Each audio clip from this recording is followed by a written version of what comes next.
Well, good morning. This week's Monday meditation as we continue to read through Ephesians chapter 4, verses 17 through 24.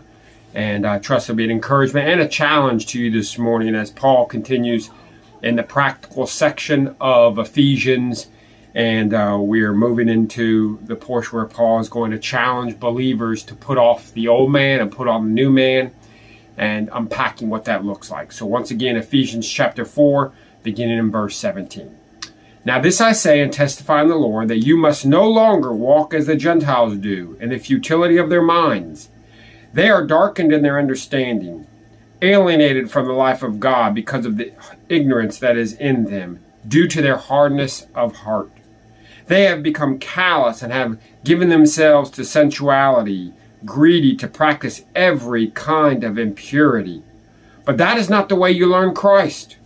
Assuming that you have heard about him and were taught in him, as the truth is in Jesus, to put off your old self, which belongs to your former manner of life and is corrupt through deceitful desires, and to be renewed in the spirit of your minds, and to put on the new self, created after the likeness of God in true righteousness and holiness. So once again, Paul telling believers to live differently. And that's really what I would say to you on this Monday morning.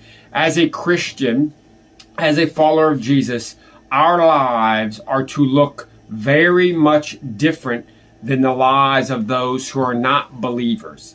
If our life resembles the world or does not differ in any meaningful way from that of the culture and the world around us, there's a real problem.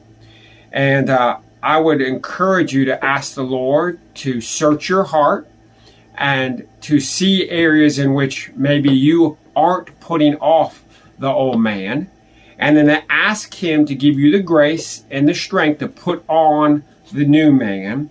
And the way that is done is by the renewal of our minds. And we know from other passages of scripture that happens from spending time with the Lord in his word. So do that this week. Put off the old, put on the new, which is created after the likeness of God in true righteousness and holiness. Be encouraged this week. God bless.